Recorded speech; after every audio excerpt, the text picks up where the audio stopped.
शेर को मिला सवा शेर। किसी जंगल में एक ऊंट रहता था। वह बहुत ही मुनहफट और बदतमीज था। दूसरों का मजाक उड़ाने में उसे बहुत मजा आता था। वह हमेशा जंगल के अन्य जानवरों, पशुओं और पक्षियों का उनकी शारीरिक बनावट, उनके रंग और आदतों को लेकर उनका मजाक उड़ाता रहता था। यदि सामने बंदर दिखता तो उससे कहता, सुन बे बंदर, तुमने जरूर कोई बड़ा पाप किया होगा जो आदमी बनते बनते रह गए। लगता है सब कुछ आदमी वाला देने के बाद ईश्वर के पास अक्ल कम पड़ गई होगी, इसलिए तुमको बंदर बनाकर जंगल में इस पेड़ से उस पेड़ पर कूदने के लिए छोड़ दिया। भैंस मिल जाए तो उससे कहता, तुमने कभी अपना काला कलूटा रूप देखा है?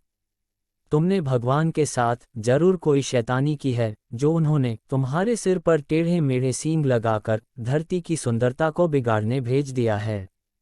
फिर तोते से कहता, तुमने कभी अपना लाल रंग वाला टेढ़ी चोंच देखी है?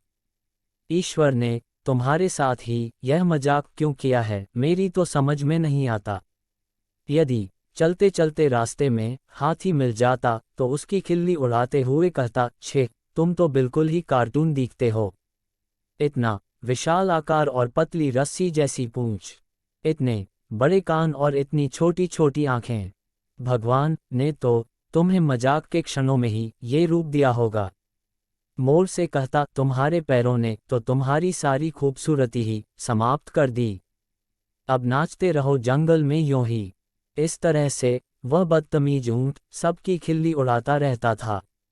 स्थिति ऐसी आ गई थी कि रास्ते में कोई जानवर यदि उसे आता देखता तो अपना मार्ग बदल लेता था। लेकिन सच ही कहा गया है कि एक न एक दिन शेर को सवा शेर मिल ही जाता है। एक बार उसी ऊंट की मुलाकात एक लोमड़ी से हुई। वह लोमड़ी बहुत चालाक और मुनहफट थी। किसी को खरी खोटी सुनाने से वह कभी बाज नहीं आती थी। ऊंट उसके बारे में कुछ ऐसा वैसा बोले, उसके पहले ही वह लोमड़ी ऊंट से बोल पड़ी, ओए ऊंट, पता चला है कि तू जंगल के सभी जानवरों और पक्षियों को खरी खोटी सुनाते फिरता है। यह आदत बदल ले तो तुम्हारे लिए अच्छा होगा। कभी अपनी सूरत जलाशय में पानी पीते वक्त देखी है? एक तो पत्थर सी आंखें और इतना बड़ा कुबड़ पीठ पर टॉप जैसी गर्दन, पीले पीले भद्दे दांत, टेढ़े मेढ़े पैर। ये बता तू अपने कौन से अंग को अच्छा मानता है? अन्य जानवरों में तो एक या दो कमियां हैं, तुम्हारे शरीर में केवल खामियां ही हैं। ये जंगल यदि बदसूरत कहलाएगा तो तुम्हारी बदसूरती के कारण। तुम्हें अन्य जानवरों के सम्मुख आते हुए शर्म नहीं आती। लगता है भगवान ने तुम्हारी रचना कूड़े करकट से किया है। लोमड़ी के इन वचनों को सुनकर ऊंट की गर्दन शर्म से झुक गई। वह नजर बचाता हुआ वहां से चुपचाप खिसक लिया। उस दिन से उसने दूसरों का मजाक उड़ाना, उनके बारे में उल्टा सीधा बोलना बिल्कुल बंद कर दिया।